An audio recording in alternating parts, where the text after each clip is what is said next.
If you're struggling to manage projects effectively, relying on templates, they don't teach you critical thinking. You might have to share a short story with your family. I was leading this project and I was super excited because this was a new endeavor. And there were some issues that were coming up that I actually was with the team that I got ahead of, and we escalated right away. We provided the solutions like, hey, this is what we've attempted, but we're going to need additional help. And the project ended up not having a success. Let's just be transparent. The project failed. And when the project failed, I was held accountable as the project manager. And I know I have an intelligent family out there. You're saying, well, you're not the only one that's part of the project. Why is that accountability on you? I mean, why are they saying it's your fault? You escalated, you did all the proper things potentially, and it still fell on you? Yes.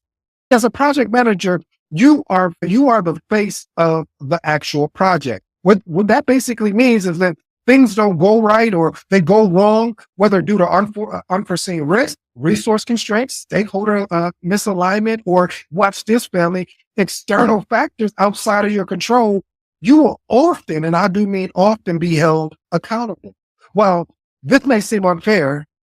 The reality is leadership comes with accountability and responsibility, and stakeholders expect you to manage issues effectively regardless of the actual cause.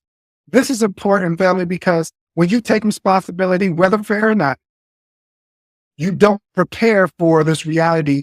You start becoming frustrated. When you don't think ahead about this reality, you become burnt out, and it will quickly set in. I'm not telling you something that I heard about or some I read in a book. I'm telling you something that I lived. I became frustrated. I started to what they call quiet quitting, or AKA burnt out, because I couldn't understand why I was blamed, and the scrutiny came with undermining me, as well as it started hacking my confidence as well as my credibility. And what this happens is making it harder to gain the trust of stakeholders on future projects, even though, again, I had no control over what went wrong. Here's my actionable tip. Accept the setbacks and criticisms as part of the role. Instead of personalizing blame, shift the focus to solutions and lessons learned. I always share with you, family, and there's a couple things that I say over and over again in each of the episodes. We focus on the solution, not the problem. Again, we focus on the solution, not the problem. So we'll glance at the solution. You say, I'm looking over here, and boom, we're right back at we'll glance at the problem, boom, then boom, we're right here looking at the actual solution. And then my other thing that you guys always hear me say, let's see if you can say it with me. Documentation beats what? Documentation beats what? Documentation always beats conversation. So document everything. Keep a record of decisions, approvals, risk assessment to protect yourself from unjust blame, even though you will get just blame, but you want to be able to be so transparent when anything arises. So at least at the end of the day, as they would say, you've done your very best to be able to move that project forward. Point number 2, communicate, or I should say, neglecting to escalate when necessary. Again, neglecting to escalate when necessary. Many project managers hesitate to escalate issues, which I don't understand why. I get it. I mean, when you take the PMP, it always asks you, what should the project manager do? But see, what you fail to understand and realize is that the project manager should escalate because of the fact it's important. But I understand how it's all about how you go about escalating. Because what ends up happening is there's a fear, and I had this fear, so I know, where you don't want to feel like you're incompetent. You want to feel like you got your hand on, and you're basically handling everything, or more or less, you believe the problem will resolve itself. However, delayed escalation can cause minor challenges, which is like almost like a snowball effect. And then all of a sudden your project risks now become issues. Escalation does not mean failure, family. It just means ensuring the right people are aware of the critical issues, before they become unmanageable. This is important because project derailment really has something to do with unresolved issues. And if we don't escalate, we will miss the triple constraints, which is our cost, our schedule, our scope, as well as the quality. Here's my actionable tip. I would always, if I was a new project manager, and I even as a seasoned project manager, I would have me something like I call it like a notification escalation list. Basically meaning who should be notified at each level, who should be notified from department head, from executive leadership to stake. I would have a list of those people. Then right next to it, I would say, what is their preferred escalation method? Is it an email? Is it a meeting? Is it an executive brief? Because you want to make sure when it happens, you should be able to go and say, okay, this happened. Now I need to go ahead and escalate it. And also before you escalate, make sure you communicated with you already done. What were the solutions that you made an attempt to implement and they didn't work?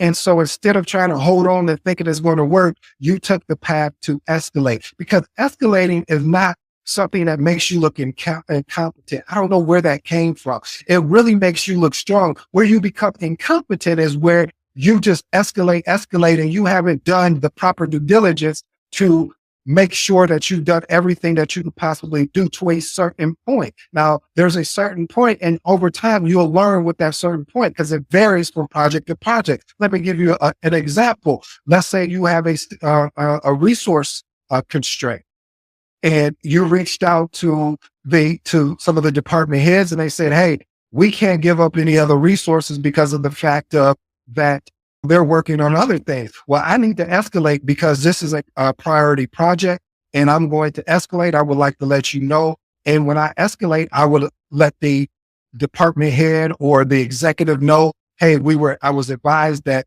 they are working on some priority things as well. And I understand this project is a priority. Is there any way that we can get additional funds for some more resources, or can we borrow some more resources that have the technical competency to assist us in the journey?"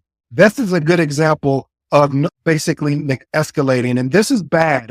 So we first talked about the ugly, then we talked about the bad. Let's talk about the good. Build strong relationships with key players. I always say that project management is the human side of things. What do I mean by that? Effective project managers don't just manage tasks.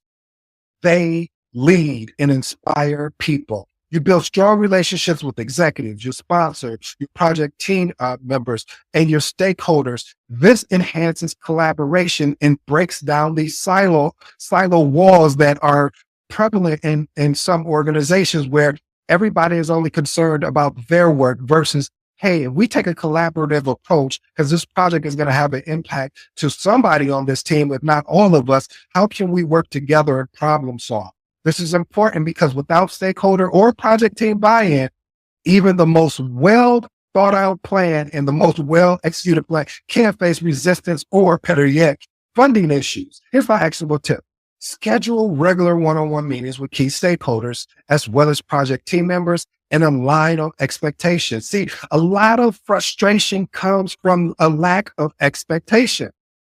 See, if I understood what your expectation is from the project, then you won't get frustrated with me, because we have an agreed understanding what the actual expectation is. We documented what that expectation looks like. So now if something comes up and you're like, "Wow, I was expecting such and such." Wait, I don't recall that. We've had meetings and I've documented it because we know documentation of these conversations. So are you sure that the expectation changed and the information wasn't communicated to me? So you want to make sure that you can reinforce that commitment to project success. Point number 4, document everything. Do not rely on this thing up here we called a memory. This is a good thing. See, the motto here, documentation beats conversation. And I say it over and over again throughout different episodes, because I want you to get so good at documenting things, especially if you're working in a fast project environment and you're relying on memory for key decisions or agreements or action items. This is a pure recipe for disaster, because you'll have somebody on the stakeholder team or the project team that will say, well, I told you that last week. And if you don't have it properly documented, you can't, what are you going to say in court? You know what they say? They call that hearsay. Evidence is required. Why this is important? Because relying on your memory for key decision will really impact not just only you, but the trust that your team and your stakeholders have in you. Here's my actionable tip. Maintain a decision log to track all major project decisions, their rationale, and approval history. That is key. When someone makes a major decision, we want to make sure we are presenting this information during our meetings with the approval history. Hey, when did we approve this decision? Who approved this decision? Because we want to ensure that we're all aligned. There's no misstep. There's no miscommunication. All it is forward collaboration. This ensures accountability as well as transparency. Point number 5. This is bad. And I see this more in a lot of new project managers. So this is why I want to ensure that I help you, because when they didn't tell me about this part. See, many project managers shy away from difficult conversation, whether it's addressing underperformance or confronting a stakeholder about scope creep, or even just resolving conflicts between the project team members. Family, avoiding these particular discussions, they don't make the problem just poof, disappear. It usually makes it worse. See, minor issues when left unaddressed can, and to me can, and I might as well say, and will escalate into major project risk, damaging team morale, eroding trust, as well as causing delays. Why is this important? There's two points here I want to outline. It prevents misunderstanding. See, when expectations, concerns, or conflicts are left unspoken for, assumptions take over, often leading to great tension. Then your strength of relationship, addressing concerns professionally. I'll use that again. Addressing concerns professionally really shows leadership, builds credibility, and fosters trust among team members and stakeholders. I learned about this new recent model. It's a feedback model. It's called SBI. Again, SBI, situation, behavior, and impact. So this is how it looks. Situation is more or less, you described a specific event or context. For example, in yesterday's team meeting, the behavior, explain what the person did. You interrupted other team members several times. Impact. Describe the result of their behavior. This made it difficult for others to share their input, leading to frustration in the team. Again, SBI, a situation, behavior, impact. I just recently learned about that, and I thought, hey, I should download this to the family. My next actionable tip, stay solution focused. Instead of blaming, focus on how to move forward constructively. And the last and final one, have the conversation early. The longer you wait, the harder, the more challenging it's going to be. So address issues before they actually escalate. Point number 6. This is ugly. You can't please everyone. And I'm going to recommend it. You shouldn't try. See, as a project manager, you will face conflicting priorities, competing stakeholder demands, team members with different opinions on how things should be. While naturally you want to keep everyone. Try to accommodate everyone's requests will lead to co-create, delays, decision paralysis. The goal isn't about satisfying every individual. It's delivering the project successful while maintaining stakeholder trust and team efficiency. Why is this important? It prevents from scope creep from spiraling out of control. Constantly saying yes to every stakeholder request without assessing its impact can derail your project's timeline, the scope, as well as the budget. And then, of course, the quality. Reduce your team burnout. Saying yes to unrealistic requests often results in overworked teams, and this leads to frustration. And then you have a decrease in morale. Here's my actionable tip, family. Prioritize project goals over personal preference. Use objective criteria such as project scopes, business value, urgencies when evaluating requests. Stay firm when necessary. If a request does not align with the project objectives, politely, professionally, and be assertive, decline or negotiate alternatives. All right, family, let's move on to point number 7. Prioritize and sequence work efficient. Not all tasks carry the same weight. Understanding dependencies and prioritizing high impact activities ensures smooth project execution. Why is this important? Poor prioritization leads to wasted effort, inefficiencies, and unnecessary project delays. Here's my actionable tip. Use a WBS to decompose the project into manageable components and ensure logical sequence of tasks. Point number 8, adapting to business needs, or I should say, adapting to changing business needs. Flexibility is a key trait of successful project managers. Organizing and evolve. What I mean by that, family, is organizations grow, organizations evolve. So project must align with the new business objectives. This is why this is important. Rigid project managers who resist change may cause their projects to fail or miss critical opportunity. Here's my actionable tip. Implement change control processes to evaluate, document change impacts before making adjustments.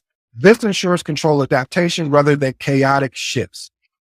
My final thoughts for today, family, I always ask you to take action, experiment with what we talk about today, see what works for you, what doesn't, get rid of it.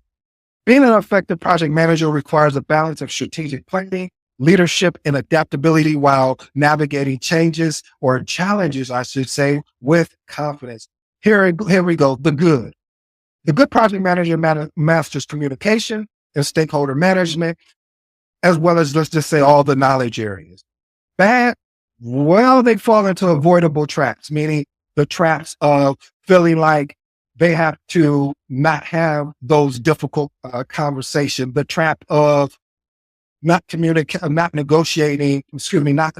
to not escalate. So basically, instead of escalating, they hold off and escalating.